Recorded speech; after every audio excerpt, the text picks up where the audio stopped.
Anda kan tadi bilang semua aktivitas atau manuver politik Anda itu sudah ada hitung-hitungannya. Oh iya. Anda sudah menghitung konsekuensi juga dong, nantinya akan Resiko. dipecat. Ya, tapi kan sama tidak akan PDIP. sebesar zaman Orde Baru lah, ya kan? Nggak sampai 3B bui buang bunuh kan? Paling ya bisa jadi pecat. Mas tahun 2012 artinya saat usia saya 42 tahun nyalon gubernur DKI ya. Nanti 2014 nyalon presiden. Saya tolak. Kenapa? Karena saya punya hutang. Setiap ada pemilu, luka-luka kita itu selalu dijadikan bahan, diperbincangkan dalam kampanye untuk memojokkan ya katakanlah Prabowo. Tapi juga tidak pernah selesai juga setelah itu hilang lagi.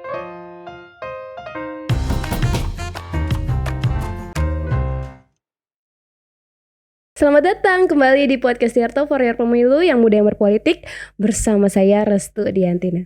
Kali ini kita kedatangan sosok yang lagi diperbincangkan, tapi memang sosok ini tuh memang kontroversial sih sebenarnya. Kemarin lalu lah, beberapa waktu lalu menggegerkan publik karena declare secara resmi mendukung baca pres Prabowo Subianto, bahkan sampai bikin nama relawan Prabowo Budiman Sujatmiko sudah bersama kami di podcast Tirto. Selamat datang Mas Budiman. Terima kasih sudah mengundang saya Restu ya, untuk teman-teman Tirto ya. Sehat? Sekarang sehat, cuma agak serak aja. Udah lama nggak pidato. Oh gitu. Apa? Masih serak. Lagi deg-degan nggak? Apa lagi menunggu pengumuman? Oh enggak. Menurut saya apa yang kamu tadi bilang kontroversial, tadi saya pakai istilah Restu ya. Ya boleh saja kontroversial, tapi menurut saya ini hanya bagian dari gelombang dinamika politik saja. Oke. Ya memang harus berdinamika. Harus berdinamika. Iya. Kalau enggak flat aja. Ya kita berdemokrasi kan ingin mencari dinamika ya. Betul. Oke, sebelum kita ke sana Mas Budiman. Ya gimana? Kita mau menanyakan sesuatu yang penting sebenarnya. Mas Budiman ini merasa lebih mirip Tio Pakusadewo atau Ardhito Pramono sebenarnya? Nah itu dua fitnah itu sering diutuskan pada saya katanya. Katanya dulu mirip Ardhito, sekarang mirip Tio Pakusadewo. Oh seiring. Padahal setelah saya pikir-pikir, bertambahnya usia. Setelah saya pikir-pikir, saya tuh kelihatan lebih mirip Budiman Sujatmiko. Oh gitu ya. Nggak soalnya gini. Terus sekarang yang hadirnya siapa? Iya. Oke. Ya dari pertanyaan tersebut sebenarnya gini, nyambungnya ke soal generasi saat ini sebenarnya kan Ardhito Oke. Mewakili sosok muda lah ya. Kalau Mas Budiman ini sebagai seorang mantan aktivis ya. Melihat aktivisme anak muda saat ini tuh gimana sih? Apa bedanya sih dengan yang dulu-dulu gitu? Menarik bedanya. Dulu aktivisme adalah sebuah perjuangan dua yang dilakukan. Oke. Ya, mencapai tujuan dan mengelola risiko. Oke. Sekarang lebih banyak mencapai tujuan, which is good. Bagus. Artinya dengan kita meminimalisir risiko untuk mencapai tujuan, artinya kita sudah di era yang benar. Betul. Okay. Bahwa orang untuk menjadi lebih baik, bahwa sebuah masyarakat untuk menjadi lebih baik, itu biaya dan resikonya lebih rendah. Biaya sosial dan resikonya lebih rendah. Artinya bagus. Artinya membuka kesempatan untuk lebih banyak orang lagi untuk menjadi lebih baik tanpa harus berkorban lebih banyak. Ya paling mengorbankan waktu. Gak sampai berdarah-darah seperti dulu ya. Mengorbankan pikiran. Paling ya itu harus ya. Tapi tidak sampai harus. Dulu pada waktu pertama PRD berdiri, saya bikin organisasi PRD dan ingin menjadi ketua umum. Saya pikir ketua umum PRD waktu itu bukanlah jabatan yang diperebutkan banyak orang. Bahkan ya kalau bisa menghindar. Tapi gak apa-apa. Akhirnya memang harus saya ambil posisi itu karena kita punya cita-cita Indonesia menjadi lebih baik, lebih demokratis, lebih bebas begitu ya. Resikonya sudah disebutkan 3B harus siap, bui, buang, bunuh. Ya, zaman dulu ya. Dan saya dapat resiko paling rendah ternyata, namanya bui, begitu. Berapa tahun? 3 tahun. Vonisnya 13 tahun, tapi menjalaninya 3,5 tahun. Karena apa? Karena perubahan ternyata datang lebih cepat dari yang kita perkirakan. Ya, reformasi gitu. ya. Reformasi 98, saya divonis 97. Iya. Gitu. diselamatkan atau Ya diselamatkan sudah? gerakan mahasiswa. Okay. Jika tidak ya saya akan jadi jomblo akut. Jomblo, Ya, jomblo politik akut. Jomblo politik akut kira-kira Oke. gitu. Nah kan, tapi apa bedanya kalau yang sekarang ini, which is good tadi, tidak ada resiko, maksudnya Tidak ada resikonya? resiko yang menyangkut masalah hidup mati. Oke. Resikonya tidak sampai pada level, saya sebut tidak sampai pada level survival. Tidak sampai pada level survivalitas kita terancam sampai mati misalnya, kan enggak kan. Jadi ya paling kalah. Ya kalah biasa saja dalam perjuangan. Ya, tapi kan ada juga yang sampai akhirnya di penjara. Ya, gitu.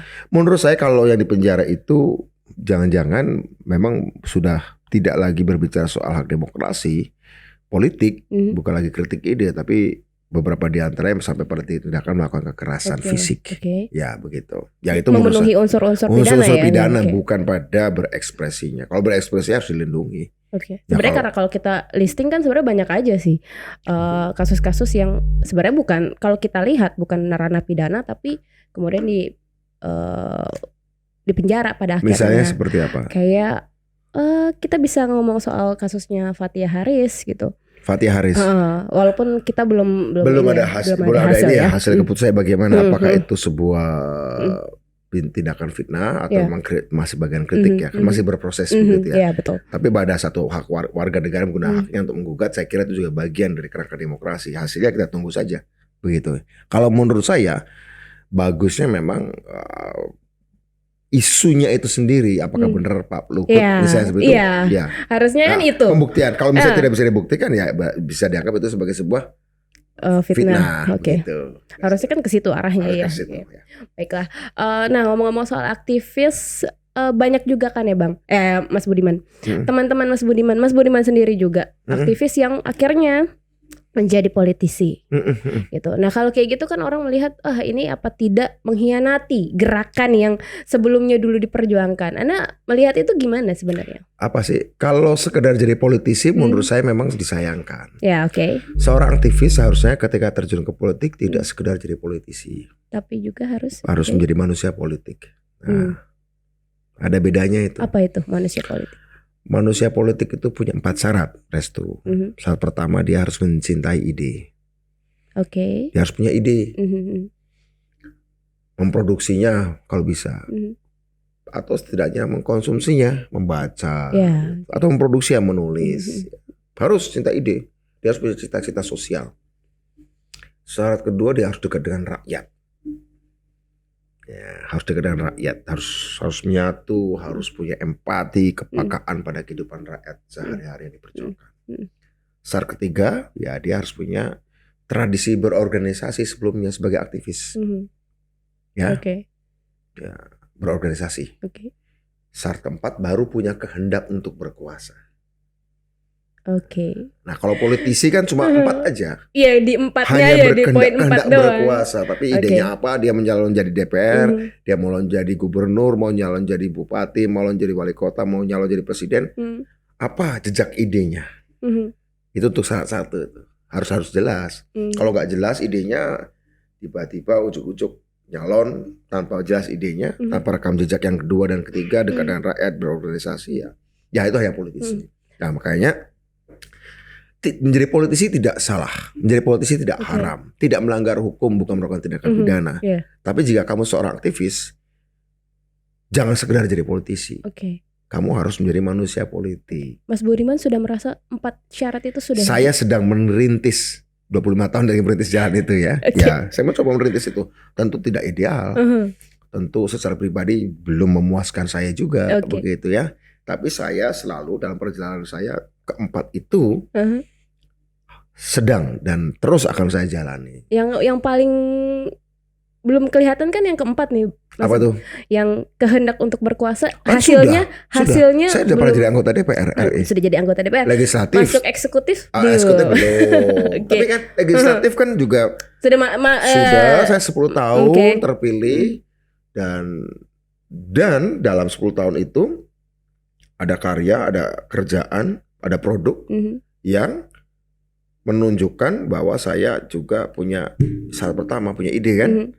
Salah satunya undang-undang desa yang Undang desa, dekat dengan rakyat karena juga tentang rakyat, berorganisasi karena saya memperjuangkannya bersama organisasi kepala desa, rakyat desa. Ya artinya kita lakukan dan hasilnya adalah ketika saya dipercaya menjadi anggota DPR, ya itu sebagai konsekuensi dari syarat 1, 2 dan 3 tadi ya. Jadi satu itu. Jadi kedua adalah menjadi politisi tidak haram. Ketika seorang aktivis hanya berpolitik berkuasa, apa yang dihianati? Apa yang dihianati? Oke. Kan gini Mas Budiman, kalau untuk bisa survive di politik, seseorang kan harus kompromi. Oke, terus. Dalam upaya-upaya kompromi itu ada nggak sih kalau dari Mas Budiman sendiri? Kompromi itu bukan pengkhianatan. Ya, dan kompromi itu konsekuensi demokrasi. Oke, itu dibilangnya konsekuensi. Bagaimana? Kompromi Mas Budiman komprominya itu bagaimana? Kompromi ya. Gini, kalau saya melihat mungkin ada nilai-nilai yang bertolak belakang. Pasti ada yang ditunda. Tapi bukan bertolak belakang, bukan dibatalkan. Ada yang ditunda. Dari Mas Budiman sendiri apa yang ide apa atau gagasan apa yang tertunda pada akhirnya? Misalnya pertanyaan tadi soal kehendak berkuasa ya. Saya pernah menunda tawaran untuk jadi eksekutif tahun 2011. Sebagai apa tuh kalau boleh tahu? Saya menunda tawaran untuk dicalonkan gubernur DKI di tahun 2012. Oke. Oleh seseorang. Siapa? Ya ada dari pengusaha. Pengusaha. Dia ngomong ke saya, Mas tahun 2012, artinya saat usia saya 42 tahun, nyalon gubernur DKI ya. Nanti 2014 nyalon presiden. Saya tolak. Kenapa? Karena saya punya hutang. Saat saya berkampanye di Banyumas, Cilacap, saya kan janji membawa undang-undang desa. Dan untuk itu saya dapat suara terbanyak dengan biaya yang sangat murah. Artinya janji saya untuk membawa undang-undang desa diapresiasi oleh rakyat desa sehingga saya dapat suara terbanyak. Dan ketika saya masuk DPR dilantik 2009, ternyata orang desa bukan cuma di dapil saya, tapi dari berbagai provinsi di Indonesia, kepala desa mendukung itu. Nah 2011 undang-undang itu belum jadi, baru mau kita perjuangkan untuk masuk prolegnas. Masuk prolegnas pun belum masuk prolegnas pun. Sementara saya punya janji itu dong, kan harus saya penuhi. Tiba-tiba ada tawaran untuk menjadi eksekutif, Mas nyalon gubernur DKI ya 2012. Nanti 2014 nyalon presiden. Saya tolak. Tapi menyesal nggak? Saya punya insting politik bahwa saat itu bukan masanya. Itu belum menjadi waktu sejarah saya. Oke. Jadi masih ada. Saya selalu ketika melakukan tindakan-tindakan politik, saya selalu menghitung panggilan sejarah, tugas sejarah. Tugas sejarah saya adalah memastikan 130 juta rakyat desa yang tinggal di 74.961 desa punya undang-undang. Itu tugas sejarah saya. Sehingga saya bilang bahwa kalau saya jadi gubernur DKI yang baik di 2012, paling yang bahagia cuma 8 juta orang selama 5 tahun. Tapi kalau undang-undang desanya jadi, yang bahagia 130 juta orang. Dan itu pun tidak tergantung usia saya. Selama undang-undang itu ada, maka manfaat dana desa itu akan ada. Oke. Nah, itu kompromi bukan? Ya, bisa dibilang kompromi. Bisa dikompromi kan? Oke. Karena saya punya satu tubuh, saya punya waktu yang terbatas, saya punya resource yang terbatas, dan resource itu, sumber daya itu mau saya optimalkan untuk hal-hal yang lebih strategis. Bagi saya, 130 juta rakyat desa itu lebih strategis daripada 8 juta orang. Bukan berarti yang 8 juta orang DKI nggak penting. Karena saya punya waktu terbatas, resource terbatas. Loh, terus gimana? Ada tawaran untuk jadi presiden? Ya saya tunda, saya tolak. Karena apa? Menjadi presiden Indonesia 2014 itu kurang penting dibanding undang-undang desa jadi. Loh, itu kompromi bagi saya. Padahal sama-sama kehendak berkuasa bahkan lebih prestisius mungkin ya. Bahkan lebih prestisius bagi setiap orang mungkin. Tapi bagi saya lebih prestisius adalah saya bisa buat undang-undang yang hari ini 23 negara mencontohnya. Orang mengatakan apakah saya naif? Tidak. Saya dalam langkah politik saya selalu saya buat perhitungan. Apapun, mulai dari waktu bikin PRD, bikin undang-undang desa maupun yang sekarang ini selalu saya letakkan dalam konteks global, konteks nasional, dan di mana posisi saya. Nah, ngomong soal hitung-hitungan itu yang kemarin terjadi itu gimana sih Mas Budiman? Yang Apa kemarin hitung-hitungannya? hitung-hitungannya Bertemu dengan Pak Prabowo. Hitung-hitungannya politik global. Seperti apa politik global yang dalam kacamata seorang Budiman Sujatmiko? Ya, kita tahu kita menghadapi pandemi 2020 ya, mulai menghadapi pandemi. Itu adalah periode yang salah satu periode terberat setelah reformasi. Bukan cuma untuk Indonesia, seluruh dunia. Periode pandemi itu menyebabkan banyak hal bergeser secara kultur, secara bisnis, secara teknologi, secara pendidikan, ya, secara budaya tadi, secara kultur juga ya, banyak hal. Cara hidup paling dasar pun. Cara hidup paling dasar sehari pun Restu pasti mengalaminya. Dalam saat ketika semua hal digoncang, mulai dari urusan kenegaraan sampai urusan dapur digoncang, kita butuh ikatan yang kuat untuk menyelamatkan Indonesia. Dan itu bukan ancaman terakhir. Kita menghadapi goncangan-goncangan lain yang disebabkan oleh perkembangan teknologi. Kita menghadapi goncangan-goncangan yang lain yang diakibatkan sebagai dampak dari perang Rusia-Ukraina. Ancaman krisis pangan akibat perang itu. Dan kemungkinan juga pergeseran konflik bersenjata ke tempat-tempat lain. Itu akan mengguncang. Dan hal-hal itu menurut saya adalah menjadi ancaman sejarah umat manusia sekarang. Dalam keadaan seperti itu, saya berpikir bangsa Indonesia setelah 25 tahun yang lalu berjuang untuk kebebasan, dan saya menjadi bagian dari itu, hari ini bangsa Indonesia harus berjuang untuk persatuan, mensolidkan lagi elemen kebangsaan, meninggalkan polarisasi, meninggalkan politik kebencian, dan kemudian melahirkan pemimpin-pemimpin yang programatis, agenda-agenda yang konkret, dan percakapan politik harus menjadi sebuah percakapan yang produktif, agenda-agenda yang visioner, karena yang mau kita hadapi adalah krisis-krisis yang dalam generasi kita, atau generasi bapak kita, generasi kakek saya juga, itu belum pernah alami. Oke, Anda melihat itu bisa akan diselesaikan oleh Prabowo Subianto? Persatuan nasional itu. Persatuan nasional itu awalnya. Persatuan nasional itu awalnya gagasan persatuan nasional. Bahwa kesimpulan Pak Prabowo Subianto, saya katakan bahwa itu kan soal-soal yang sangat strategis.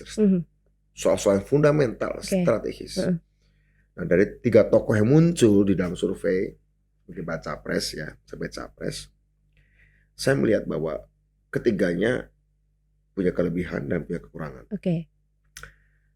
Dan ketika bicara kelebihan, masing-masing kelebihannya berbeda-beda. Pak Ganjar punya kelebihan, atau Pak Anies dulu ya. Pak Anies punya kelebihan sebagai seorang yang menampilkan diri sebagai sosok politisi yang intelektual ya. Intelektualis. Pak Ganjar menampilkan diri sebagai sosok politisi yang populis. Pak Prabowo menampilkan diri sebagai sosok yang strategis. Bukan sekedar apa yang dikatakannya hari ini, tapi yang saya sebutkan tadi, populis, intelektualis, strategis itu bisa kita telusuri rekam jejaknya ke belakang. Ya kan, bukan apa yang diomongkannya saja ya. Apa saja Mas Budiman yang Anda lihat dari Prabowo? Sampai pada kesimpulan beliau adalah sosok yang strategis. Dia tentu saja dia pernah di pasukan elit, tapi tentu saja pemikiran strategis bukan monopolinya militer ya, bukan sipil juga bisa. Saya pernah diskusi dengan dia beberapa kali sejak 2002 bahkan, sejak baru reformasi. Terakhir ya pada waktu saya ke Kartanegara. Jarang politisi, jarang orang politik yang punya ambisi politik di Indonesia. Ya ketika kita ajak bicara soal sensitivitas terhadap persoalan-persoalan tadi, itu benar-benar masuk ke dalam analisis-analisisnya, masuk ke dalam emosinya, diinternalisasi betul, diresapi, bukan sekedar dia ngomong karena ada seseorang setengah jam sebelumnya ngasih catatan, bukan sekedar itu, tapi diinternalisasi. Nah, tapi saya nggak mau jadikan forum ini sebagai forum membesar-besarkan Pak Prabowo maupun kampanye, nggak juga, tapi saya ingin mengatakan begitu. Apakah Pak Ganjar dengan populisme jelek? Tidak jelek. Tidak buruk, tidak salah, baik. embracing, tapi tidak tepat zaman. Oke. Jika itu muncul di 2014, sangat tepat. Yang dipakai strategi yang dipakai oleh Pak Jokowi. Bukan strategi, memang beliau memang itu. begitu. Saya ingin mengantimpal gini, Restu. Bukan sekedar politik itu bicara soal strategi, taktik, pencitraan. Kamu menaruh pencitraan yang bukan dirimu, tetap wagu kata orang Jawa. Akan kelihatan. Mental juga akhirnya. Mental juga. Nah, Pak Jokowi ketika beliau populis 2014, ya memang begitu adanya. Saya mengenal beliau sejak awal menjelang Pil Wali Kota 2005 jika tidak keliru. Ya memang begitu orangnya. Jadi ketika dia populis ya memang begitulah. Dalam perjalanannya, dalam periode pertama pemerintahannya beliau populis. Tapi kemudian pada periode kedua mencoba untuk berpikir strategis. Kelihatan memang perubahannya strategis kan. Sudah bicara global, bicara hilirisasi, ya ada momentum G20 sampai MotoGP. Itu artinya kan membawa Indonesia ke global stage, ke panggung global. Ya, perjalanan beliau ke Ukraina, ke Rusia, itu kan upaya beliau membawa Indonesia bukan cuma dirinya. Kita ingin menjadi pemain global, gitu kan? Artinya sudah berpikir strategis. Nah, ketika Pak Jokowi sudah melakukan itu, maka baiknya memang dilanjutkan bermain di level strategis. Kan batas kita dunia nih. Sambil tetap saja soal-soal kerakyatan bukan ditinggalkan, soal-soal kebebasan bukan ditinggalkan, soal-soal keadilan bukan ditinggalkan. Tetapi ibaratnya ketika kita ikut barisan pada kilometer kelima, komandannya ini, mayoritnya. Ketika kilometer 5 kedua menjadi kilometer 10, mayoritnya begini. Karena memang medannya yang dilalui berbeda-beda. Kita sudah sampai di fase yang berbeda. Udah fase berbeda. Apa turning point-nya? Apa game changer-nya? Pandemi. Apa game changer-nya? Revolusi teknologi industri. Apa game changer-nya? Perang. Dan tidak pernah dalam sejarah manusia kecuali kurang lebih 100 tahun yang lalu ketiga hal ini datang barengan. Perang, pandemi, dan revolusi industri. Itu pernah terjadi di awal abad ke-20. Dan kita tahu apa yang terjadi di awal abad ke-20. Kolonialisme runtuh, gerakan-gerakan nasionalisme di negara-negara jajahan, nasionalisme modern ya. Soekarno muncul, Hatta muncul, Syahrir muncul, Tan Malaka muncul, Kartini muncul, Dewi Sartika muncul. Anak-anak muda itu di Nusantara, di Hindia Belanda punya gagasan kita harus merdeka. Tapi gagasannya lucu. Gagasannya tidak setelah merdeka dari Belanda, yuk kita bikin lagi Majapahit, yuk kita bikin lagi Demak, yuk kita bikin lagi Kutai. Enggak kan? Tiba-tiba mereka menggagas Republik Indonesia yang di Nusantara belum pernah ada tuh. Artinya apa? Di dalam 3 krisis dunia tadi itu, di negara jajahan muncul orang-orang generasi baru, pemikiran-pemikirannya nggak pernah mereka baca di Ronggo Salat Kolotido, nggak pernah mereka baca di Wulangreh, nggak pernah mereka baca di Jayabaya, Ronggo Warsito. Tapi mereka baca dari pergaulan dunia bahwa ada satu bentuk negara namanya republik, bahwa ada namanya konsep nasionalisme modern dari negara-negara jajahan, bahwa ada juga sistem ekonomi baru sebagai alternatif dari kapitalisme yaitu sosialisme. Dan di negara penjajahnya juga mengalami krisis, terjadi revolusi Rusia, terjadi konflik perang dunia 1 antara negara penjajah.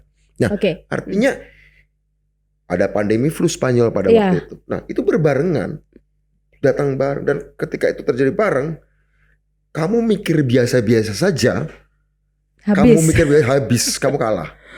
You harus berpikir out of box. Kamu harus berpikir keluar dari kardus-kardus mengungkung kepala kita. Kalau Bung Karno tidak keluar dari kardusnya, dia bilang, udah kita kembali lagi Majapahit setelah Belanda pergi, kita bikin Mataram lagi. Enggak, Republik Indonesia Merdeka, Tan Malaka juga. Nah, hal yang sama ini sekarang terjadi. Sejarah mengulangi dirinya. Ya, sejarah mengulangi dirinya dengan nama aktor yang berbeda. Nama faktor yang berbeda. Ada aktor, ada faktor. Nama yang berbeda. Tapi sebenarnya sifat-sifatnya sama. Sifatnya merusak, sifatnya mengocok ulang, sifatnya disruptif, dan sifatnya memberi ruang orang berpikir radikal, transformatif lah ya. Nah, dalam keadaan seperti itu ada goncangan dong, kan? Ada goncangan. Nah, saat bergoncang seperti itu, apa yang paling baik kalau kita naik mobil atau naik pesawat sedang bergoncang atau kapal yang sedang bergoncang? Ya perlu pilot. Saling memaki antara penumpang, saling jarak antara penumpang. Boleh berbeda, tetap kepala Iya. kita berbeda. Tapi kalau dalam keadaan goncangan, kapal bergoncang, mobil bergoncang, saling memaki, gak akan kemana-mana. Gak akan kemana-mana. Celaka iya. Nah, dalam keadaan seperti itu, kita sudah 25 tahun reformasi. Agenda satu bangsa, jangan agenda satu bangsa, agenda pribadi juga harus berubah. Berubah prioritas. Orang mengatakan saya Budiman aktivis pro demokrasi. Enggak, saya bukan sekedar mau jadi aktivis demokrasi. Saya ingin menjadi bagian dari aktivis peradaban. Dan peradaban bukan sekedar butuh kebebasan.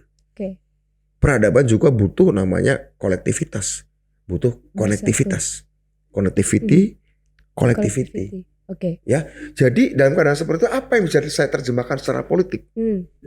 Akhirnya aku akan pertemuan dengan Prabowo. Harus bertemu dengan orang yang 25 tahun lalu berhadapan dengan saya. Nah, itu gimana, Mas? Gimana? Biasa-biasa aja. Apa yang luar biasa? Nabi Muhammad bertemu dengan Abu Sufyan. Ya.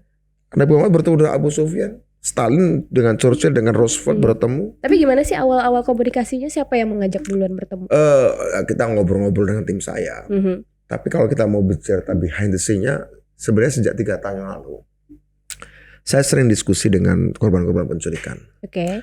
Ada Raharjo Waluyo-Jati, ada Mugianto, ada Nezar, ada Faisal Reza, ada Andrus Dianto, ya. Ngobrol kita. Ada satu pernyataan menarik dari almarhum Raharjo Waluyo-Jati 3 tahun yang lalu.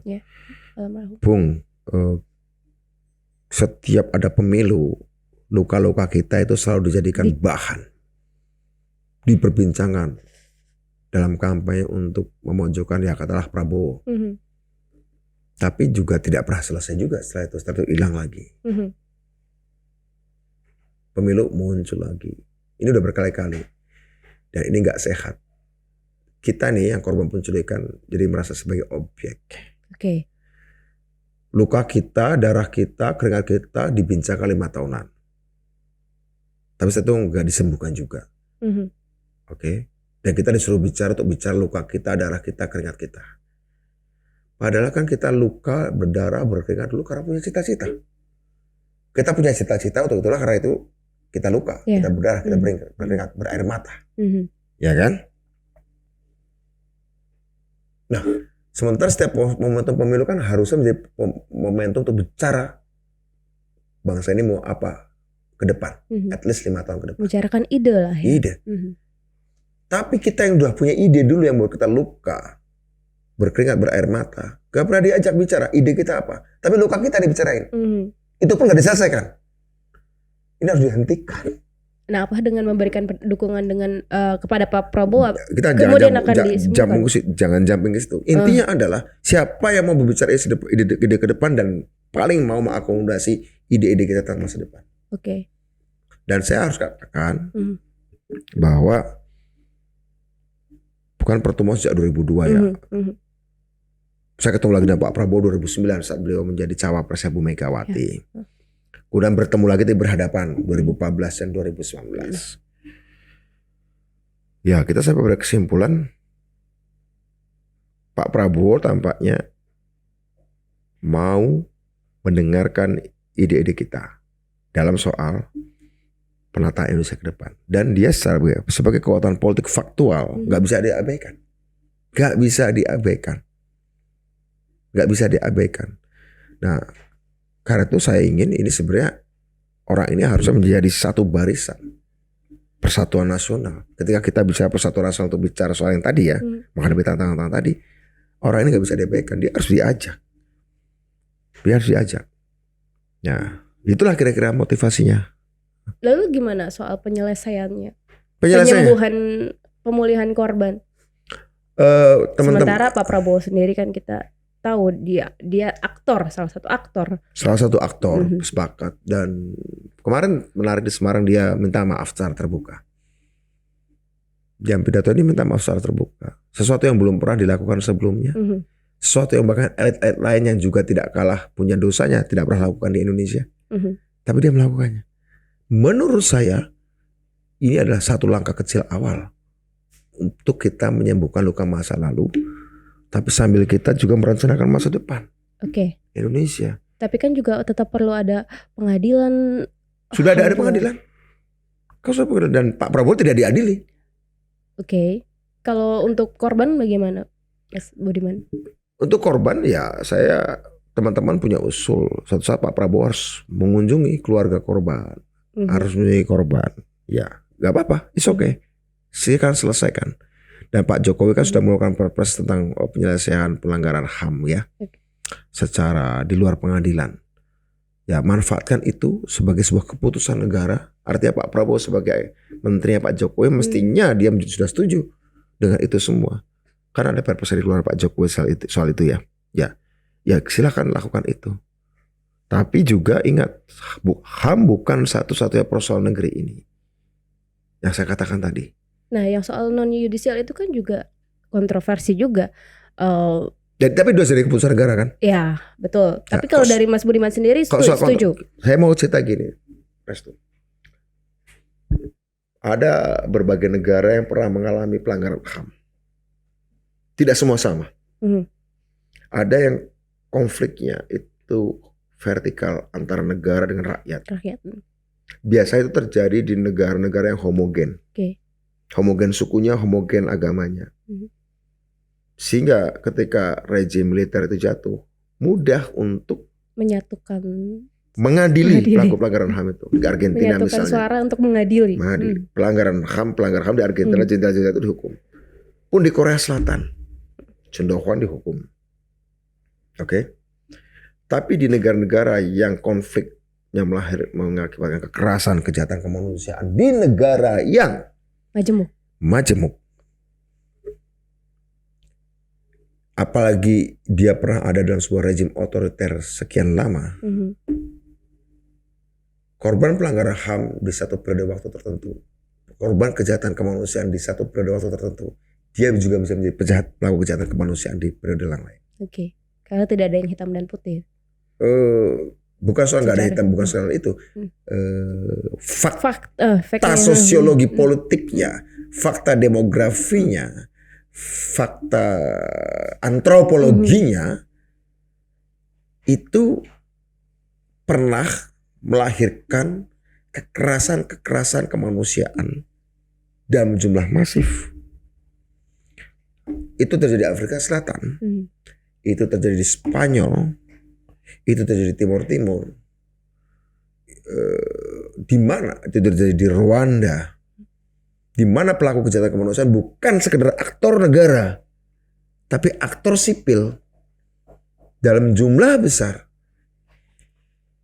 Dalam sebuah negara yang 32 tahun dikuasai rejim otoriter dan kejahatan kemanusiaan bukan cuma vertikal, negara terhadap warga negaranya, tapi juga negara bersekutu dengan sebagian warga negara lain untuk menjahati yang lain dalam 32 tahun. Dalam mozaik seperti itu, dalam peta seperti itu, kalau kita hanya menjadikan penyelesaian yudisial, apa yang bisa kamu bayangkan? Hanya itu. Sebenarnya DPR sudah mencoba memulainya dulu dengan mengeluarkan undang-undang KKR, Komisi Kebenaran dan Rekonsiliasi DPR. Artinya ada produk politik demokratis yang bagus. Tapi juga dibatalkan oleh produk demokratis yang lain, namanya MK, yang mencabut itu. Nih, kompleksitas ini kayak benang kusut. Tapi itu fakta kita bersepakat menjadi Indonesia yang diverse, yang berbineka. Kita sepakat tetap menjadi Indonesia dalam negara kepulauan dengan keanekaragaman suku tertinggi di dunia, nomor 2. Dengan keragaman tradisi politik yang penuh kekerasan, sipilnya juga, militernya juga, yang kanan juga, yang kiri juga. Ya kan? Kalau kita sekedar penyelesaian seperti masyarakat homogen seperti Korea Selatan, di Argentina, saya yakin selesainya masalah-masalah tadi akan lebih lambat daripada persoalan-persoalan baru yang akan muncul, yang belum tentu bisa ditangani. Sementara dari pihak saya bicara tentang ancaman tadi, bukan berarti nggak diselesaikan.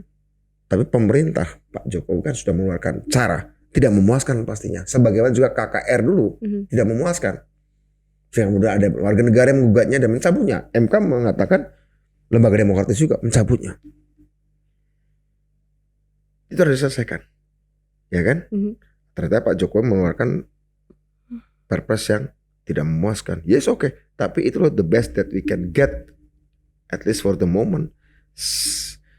Sehingga kemudian energi ini, konflik-konflik ini bisa tetap selesai.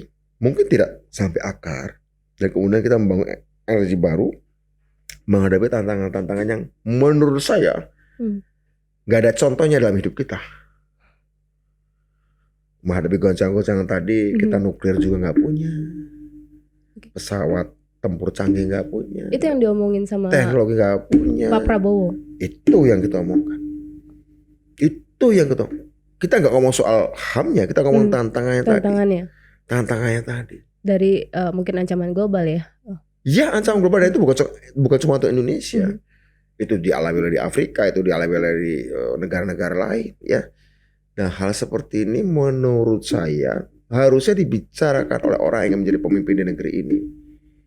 Anda bukan sekedar mau kampanye jadi kepala desa. Anda bukan sekedar mau jadi kampanye menjadi ketua ormas. Anda mau menjadi pemimpin 270 juta orang Indonesia. Yang saya punya hitung-hitungan kayak gini, ada beberapa faktor ya. Untuk melihat sebuah negara dalam peta dunia. Jika negaramu punya sumber daya manusia bagus, berkualitas, terdidik, dan punya sumber daya alam yang kaya raya, sistem politikmu liberal, apalagi punya nuklir, kamu akan jadi superpower. Dan di dunia cuma satu, namanya Amerika Serikat. SDM-nya bagus, sumber daya alamnya kaya, sistem demokrasi liberal, punya nuklir pula, superpower. Dan di dunia cuma satu, namanya Amerika Serikat. Itu kategori satu tuh. Kategori dua, jika negaramu punya sumber daya manusia yang bagus, punya sumber daya alam yang kaya, tapi sistem politikmu tidak liberal, tapi juga punya nuklir, kamu akan bisa menjadi negara superpower juga. Dan itu mengancam yang nomor satu tadi. Itulah Cina, itulah Rusia. Mungkin Iran akan menyusul, mungkin nggak tahu deh. Jika kamu punya negara sumber daya manusianya bagus, sumber daya alamnya miskin, sistem politiknya liberal, kamu bisa menjadi negara maju dan besar dan kuat, tapi tidak pernah menjadi superpower. Dan biasanya menghidup pada yang pertama, itulah Uni Eropa, itulah Korea Selatan, itulah Jepang. Jika Indonesia itu ada di kategori keempat. Afrika, Amerika Latin di kategori keempat. Sumber daya alamnya bagus, sumber daya manusianya pas-pasan, sistem politiknya liberal, tidak punya nuklir pula. Itu di dalam pergaulan dunia itu kayak anaknya orang kaya, tabungannya banyak, uangnya banyak, tapi bisa diporotin. Kemudian diadu domba dengan adik-adiknya. Indonesia di situ. Amerika Selatan di situ, Afrika di situ, Asia Selatan di situ. Jadi itu adalah isu HANKAM itu yang jadi keresahan Pak Prabowo ya? Itu keresahan Budiman Sujatmiko dari dulu juga. Dari dulu juga keresahan saya. Cuma kayak 98 demokrasi dulu deh. 2009 sumber daya manusia desa deh dengan dana desa. Ya, pemerataan dulu. Sekarang isu kemajuan. Jadi itu yang saya maksud ide. Ide itu banyak. Ide di kepala saya itu banyak. Dan saya harus taruh satu persatu setiap 10 tahun. Mana saya harus mengusulkan. Dan untuk itu butuh setting berbeda, butuh sekutu berbeda, butuh seteru berbeda. Saya butuh dulu Orde Baru menjadi seteru saya. Hari ini saya butuh orang yang pernah bersama Orde Baru untuk menjadi sekutu saya. Karena apa? Fakta-fakta tadi. ini menjadi manusia sejarah tuh kayak gini, menjadi historical tuh kayak gini, bukan menjadi manusia dogmatis kemudian yang sekedar mengulang-ulang briefing dengan Bank Dunia, briefing dengan donatur LSM, bukan. Oke. Maaf saya potong dulu Mas Okay. Budiman. Kalau boleh nggak, kalau misalnya perlu dikelirkan lagi oleh Mas Budiman ya. Sebenarnya Mas Budiman juga beberapa kali ngomong saya tidak akan keluar dari PDIP, tapi mendukung Pak Prabowo. Sebenarnya tujuannya apakah nantinya mau menggabungkan Pak Prabowo dengan Pak Ganjar? Saya berharap PD Perjuangan dan Gerindra bertemu. Sebagaimana juga Gerindra sudah bertemu dengan PAN dan Golkar dan PKB. Sebagaimana juga PD Perjuangan sudah bertemu dengan P3. Saya bayangkan semua ini menjadi satu persatuan, satu kerjasama yang strategis ke depan. Di internal PDIP sendiri gimana, Mas Di internalnya, ya lumayan ada. Mas Budiman lumayan ada yang mendukung dan memahami, cuma memang tidak terbuka. Siapa? Ya saya nggak perlu sebut lah ya. Cuma Pak Jarod Saiful Hidayat. Menarik bahwa ketika saya bertemu ke Kertanegara, beliau mengatakan ya kita harus positive thinking. Juga Ibu Puan ya itu silaturahmi biasa. Ya artinya biasa lah. Gak ada masalah. Kemarin ya ada beberapa teman di DPR mengatakan udah bagus. Memang harus kita terbuka, harus luas dalam berpolitik. Kira-kira begitu. Kita harus luas dalam berpolitik. Jadi menurut saya tentu saja ada yang menolak, gak ada masalah. Tapi untuk itu apakah ada konsekuensi administratif organisasional untuk saya? Ya saya terima saja. Tapi yang jelas apa yang saya lakukan itu adalah menerjemahkan apa yang selalu dikatakan Ibu Megawati soal bertahun-tahun ini soal kepemimpinan yang dibutuhkan Indonesia, yaitu kepemimpinan strategik. Itu kalimatnya Ibu Megawati berkali-kali disampaikan dalam pidatonya, salah satunya waktu beliau menerima gelar Guru Besar Kehormatan di Universitas Pertahanan tentang perlunya Indonesia punya kepemimpinan strategik. Bahkan Bu Mega mengatakan saya nggak nyari presiden, saya nyari pemimpin yang berpikir 50 tahun, 100 tahun ke depan. Tapi mungkin itu juga yang dilihat Bu Mega kepada Pak Ganjar, punya pemikiran strategis mungkin. Masalahnya seperti saya katakan tadi, Pak Ganjar baik, kuat, tapi pemikiran strategis bukan strong pointnya. Strong pointnya adalah populismenya. Strong pointnya populismenya. Dalam tafsir saya, dalam penalaran saya yang bisa saya debatkan, saya argumentasikan dengan siapapun. Saya siap. Nggak artinya ketika saya mengatakan sesuatu itu pasti ada alasan-alasan yang solid. Kecuali kalau ada orang menemukan kelemahannya silahkan nggak apa-apa. Anda kan tadi bilang semua aktivitas atau manuver politik Anda itu sudah ada hitung-hitungannya. Anda sudah menghitung konsekuensi juga nantinya akan dipecat. Ya, tapi kan tidak akan sebesar zaman Orde Baru lah ya kan. Nggak sampai 3 ibu buang bunuh kan. Paling ya bisa jadi dipecat. Tapi kenapa sih sampai kesannya tuh membangkang dari PDIP kemudian benar-benar declare? Kenapa harus declare? Kenapa enggak? Apa tujuannya sampai declare seperti itu? Ya itu tadi benar-benar harus ada terobosan. Harus ada terobosan, terus ada satu sikap. Agar dilihat, agar didengar. Ya salah satu itu agar didengar, tapi kan juga untuk ini menjadi ini semacam urgensi, ada sense of urgency. Jika tidak, ya saya khawatir pelanjut Pak Jokowi, Pak Ganjar kan bicara ingin melanjutkan Pak Jokowi, Pak Prabowo juga bicara ingin melanjutkan Pak Jokowi kan. Sementara Pak Jokowi mendapatkan approval rate, tingkat persetujuan yang cukup tinggi, hampir 90%. Jika kemudian kemenangan penerusnya tipis, secara mental, secara psikologis itu memukul.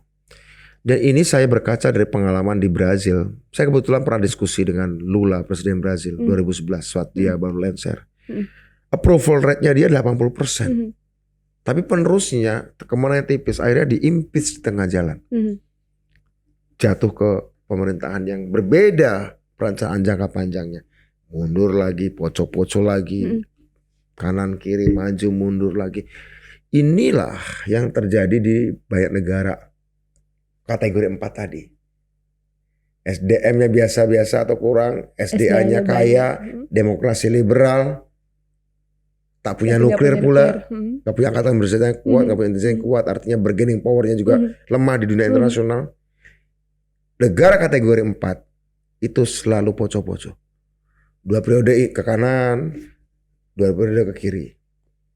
2 periode ke kanan lagi. Akhirnya apa konsekuensinya? Dia terus-menerus jadi negara yang terjebak sebagai negara berpendapatan menengah. Negara berkembang terus-menerus. Dia tidak pernah menjadi negara maju. Pertanyaan adalah, ketika ada satu negara tidak bisa naik level, ketika udah bagus suruh turun kelas lagi. Ketika orang Pajak Pinang itu 17 Agustusan udah mau nyambil sepeda, udah nyambil celana segala macam, ya turun lagi. Itulah nasib negara kategori keempat. Dan gua nggak mau. Negara poco-poco. Negara Panjat Pinang yang gagal itu. Saya nggak mau Indonesia kayak gitu. Saya nggak mau. Siapa yang mau itu pasti kekuatan negara-negara yang tidak ingin lihat Indonesia maju. Negara yang tidak ingin ada pesaing baru. Anda merasa sudah didengar dengan deklarasi itu? Gak penting juga didengar. Dalam artian gini, pasti akan ada yang mendengar. Pasti akan ada yang mendengar. Tapi bahkan tidak dengar sekalipun saya lakukan. Oke, balik lagi soal konsekuensi. Ada banyak yang dibilang bakal ini Budiman mah jadinya nanti gelandangan politik aja karena saya jadi tahanan politik pernah. Kenapa takut jadi tahanan politik? Mantap. Enggak serius. Apa yang mau orang nakut-nakuti saya dengan apa ya? Dengan status-status yang sifatnya label bukan dunia atau superficial. Kenapa nakut-nakutin mereka itu? Saya jadi tahanan politik pernah. Jadi saya pernah 6 kali tangkap. Saya pernah 6 kali lolos dalam situasi hampir hidup dan mati. Kok sekedar mengatakan, loh saya ini 2 periode DPR, saya pernah ngomong ke partai, saya tidak mau nyalon lagi.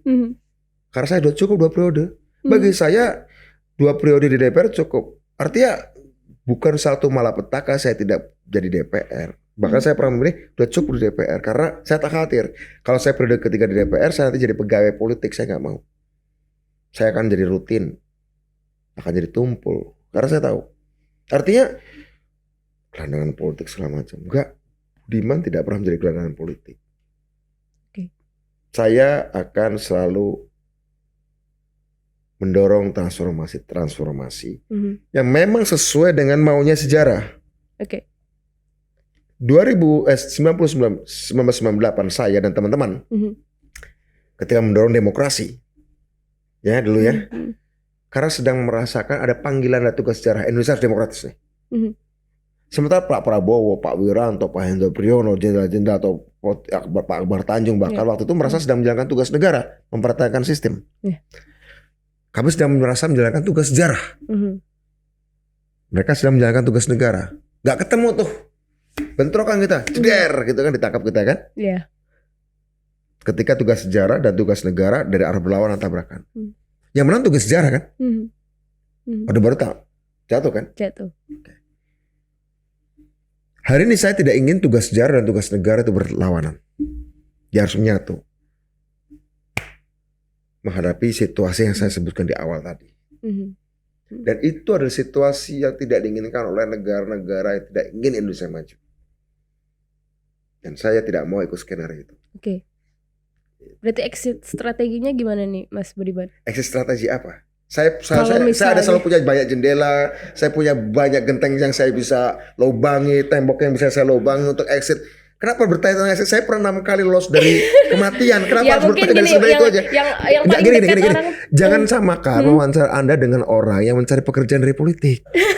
jangan, never do that. Never do it to me, never do it to my friends. Berarti artinya kita tunggu aja. Enggak, gini ya. Jangan pernah menyamakan saya dan teman-teman saya hanya akan nyari kerjaan dari politik. Kalau teman-teman yang korban penculikan itu sekedar merasa, kami ini yang diculik ditahan itu tidak pernah merasa diri kami korban. Kami adalah prajurit sejarah, prajurit demokrasi yang tahun 98 kalah. Tahun 96, 98 awal kalah. Tahun 98 akhir Prabowo dan teman-teman yang kalah. Sesimpel itu. Sesimpel itu. 2009 kita sama-sama kalah. Ketika Bu Mega ya. 2014, 2019 saya menang dengan teman-teman. Pak Prabowo kalah. 2024 bisa jadi kita bersama untuk menang. Sesimpel itu. Jadi kami tidak sama ketika berpolitik itu, nggak tahu dengan yang lain ya. Kita tidak melihat politik itu sebagai sebuah pekerjaan, bukan status sosial. Kita dari dulu melakukan ini karena ini harus kayak gini, ini harus kayak gini. Saya pernah tuh ada satu di Twitter ada pertanyaan random berapa tahun lalu. Apa hal terbelagu yang pernah kamu katakan? Oke. Apa hal tersombong yang pernah kamu katakan? Pertanyaan random aja. Oke. In English kalau nggak salah. Saya cuma jawab.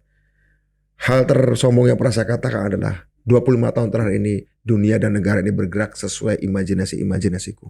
Oke. Serius. Ada pertanyaan random di Twitter. Saya jawab 25 tahun terakhir ini dunia dan Indonesia bergerak sesuai dengan imajinasiku. Dan apa imajinasi Mas Budiman itu ke ada depan? Ada di BAP saya di Kejaksaan Agung. Sebenarnya 2000 halaman. Tahun 96 ketika saya diinterogasi 4 bulan di Kejaksaan Agung, saya ditanya apa masa depan Indonesia. Harus ada referendum Timur, harus ada perundingan damai dengan UPM dan GAM, harus ada undang-undang desa, harus ada pemilu multipartai, harus ada macam-macam.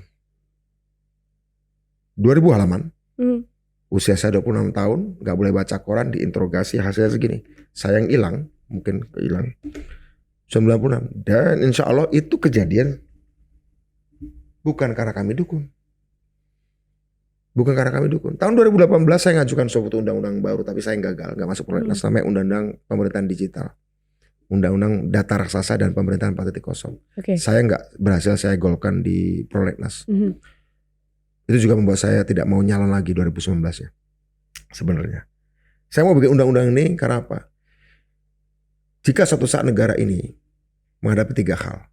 Bencana nasional, diserang negara lain, dan jika negara ini terkena epidemi, kita punya sebuah sistem refocusing anggaran tanpa sudah perdebatan, cukup AI lah yang menentukan. 2018, 2020 ada pandemi.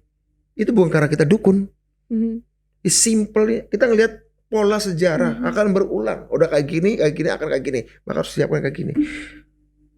Jadi bukan karena saya dukun bisa meramal, enggak. Simply saya dengan teman-teman saya, tim saya, oh kayak gini. Jadi bagi saya berpolitik itu disebut panggilan sejarah. Jadi kita bukan pegawai politik, bukan pegawai DPR juga, tapi menjalankan ya tugas sejarah. Oke. Ya.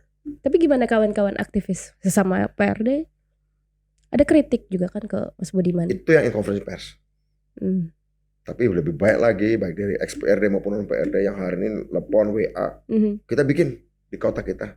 Kita bikin di kabupaten kita. Mas saya dulu PRD di sini, mas saya di kelompok organisasi ini, mas saya kelompok ini banyak. Dan mereka tidak membuat konferensi pers. Beberapa di antara buat artikel. Beberapa buat artikel di beberapa website ya, buat artikel menjelaskan posisi saya. Padahal nggak pernah ketemu. Karena apa? Ya kita lahir dari rahim aktivisme sama, ikut kursus politik bareng, kita nyusun kurikulum pendidikan politik bareng. Jadi kita ngerti cara berpikirnya. Oh kesini. Padahal belasan tahun nggak ketemu. Ya, tapi ada juga yang kita nggak ada masalah. Tidak ada masalah, biasa-biasa saja. Apalagi kalau dia korban, ya mengkritik nggak ada masalah. Yang jadi masalah adalah yang nggak pernah ngurus kita ikut kritik. Itu mereka tidak punya hak moral dan historis. Bagi yang jadi korban dan mengkritik nggak ada masalah. Tapi baik juga yang jadi korban pelanggaran HAM dan mendukung. Dan insya Allah ini lebih banyak. Tapi nggak bikin konferensi pers memang. Mereka lebih konkret, coba bangun cabang-cabang di mana-mana. Jadi Restu, saya dan teman-teman dialog yang saya katakan tadi. Andai tidak ada dialog 3 tahun yang lalu dengan teman-teman korban ini, saya tidak punya nyali untuk melakukan ini. Saya tidak punya ketegaan mental untuk melakukan ini. Tapi dalam tanda kutip, obrolan itu semacam ngomong ke saya, ya dari kita mungkin kamu yang paling bisa ngobrolin soal ini. Ya sudah. Jadi saya nggak berani akan ngomong gitu kalau teman-teman yang tadi saya sebut nama-nama tidak pernah diskusi panjang berkali-kali 3 tahun gitu. Saya tidak akan nggak akan tega, saya nggak akan berani. Tapi ya oke, aku anggap itu sebagai kepercayaan menjalankan tugas sejarah yang baru. Seperti tahun 96 mereka mempercayakan saya sebagai ketua PRD menjalani tugas sejarah kami, generasi kami. Artinya tidak ada beban lah ya, Mas Budiman? Ya, pertama kami semua nggak punya dendam, nggak pernah punya dendam. Saya tidak pernah membenci orang yang bahkan membocorkan tempat persembunyian saya. Nggak. Saya pernah ketemu dia. Saya nggak pernah membenci Pak Hakim yang pernah memvonis saya 13 tahun. Saya tidak pernah membenci orang yang pernah menginterogasi saya di kantor Badan Intelijen AB selama seminggu. Bahkan baik sering diskusi. Nggak ada. Tapi itu tidak cukup untuk membuat saya melakukan langkah kemarin. Tidak cukup. Jadi saya nggak benci, tapi juga nggak akan kerjasama dengan kamu.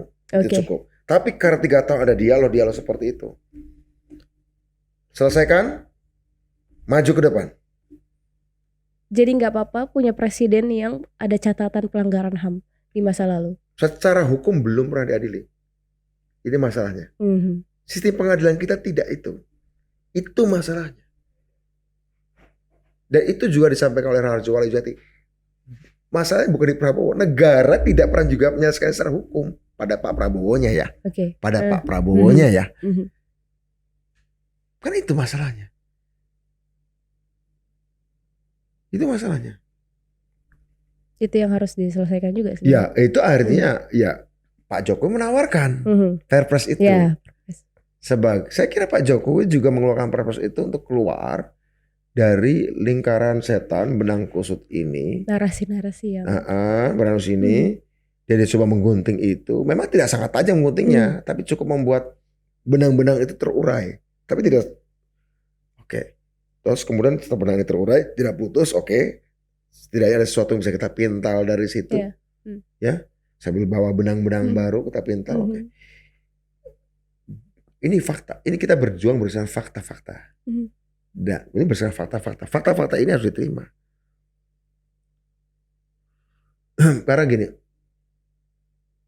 Ada saya contoh negara kayak Spanyol itu. Dari tahun 39 sampai tahun 75 dikuasai Franco. Apa yang terjadi? Ada rekonsiliasi besar-besaran padahal berdarah-darah. Dan masih menyisakan luka-luka. Tapi diselesaikan. Diselesaikan dengan cara rekonsiliasi. Nah, untuk Indonesia ada banyak rekonsiliasi. Pernah dicoba KKR rekonsiliasi secara hukum. Ditolak di MK. Apa yang dilakukan di bawah di grassroots? Orang ternyata lebih bisa menyelesaikan rekonsiliasi secara kultural. Anggota-anggota NU dan anggota-anggota PKI di daerah-daerah sudah saling mengunjungi, silaturahmi, sudah gotong royong bareng. Ketika dicoba di tingkat ini gagal, tapi ketika coba di tingkat pendekatan kultural lebih berhasil. Oke. Menarik.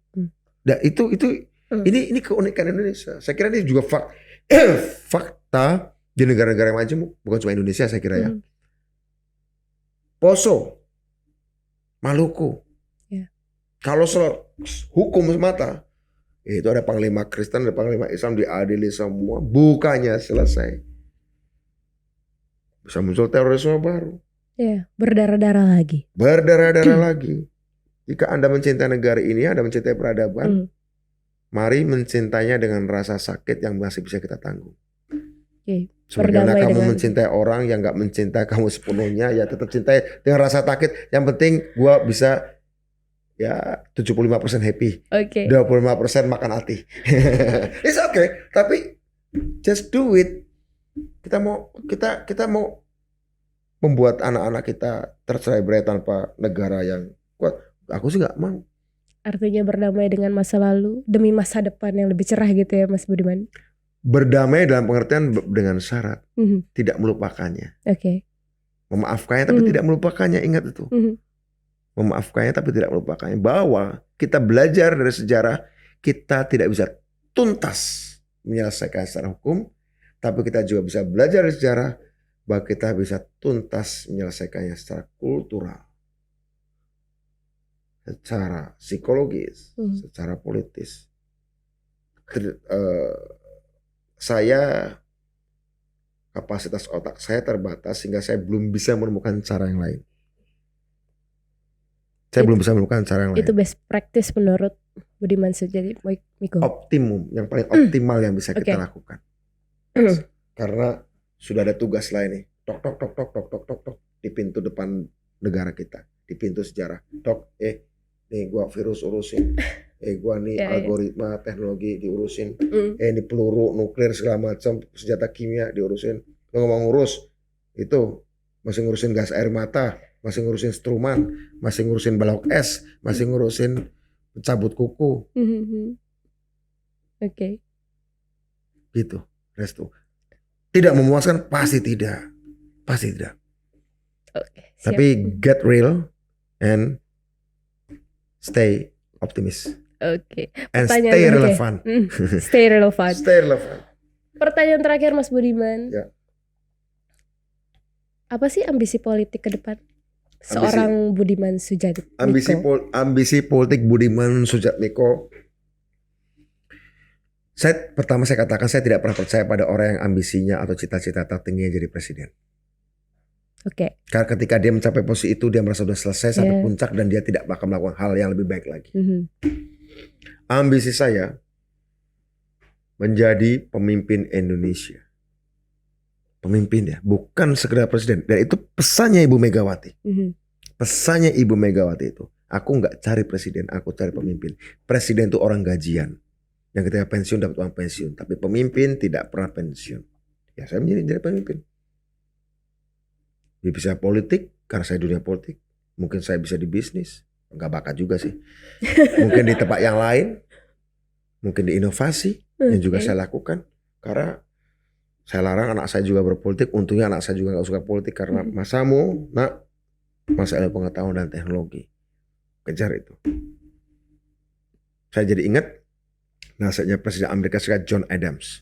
Aku belajar perang, filsafat dan politik. Agar anakku suatu saat bisa belajar seni, bisa belajar matematika, bisa belajar bikin kapal. Dan agar anaknya nanti bisa belajar bikin apa lagi gak tahu. Ya tugas generasi saya ini. Nanti tugas generasi anak saya lain lagi. Nah saya ingin memastikan ini tertata, tugas sejarah tahapan saya ini tertata agar generasi anak-anak saya bisa maju. Bisa ngelanjutin. Bukan pocok-pocok kesini lagi, kesini lagi. Ikut sekedar selera dari orang-orang yang kemana angin berhembus. Saya pernah jadi tahanan politik, dan saya tidak mau menambah beban saya dengan menjadi tahanan masa lalu. Ya. Makanya bangun bukit algoritma itu ya. Itu juga salah satu karya itu panggilan sejarah bagi saya. Bangsa ini harus punya ini. Tapi gimana kejelasannya itu? Ya, tenang aja. Jangan pernah menanyakan sesuatu yang sedang berproses.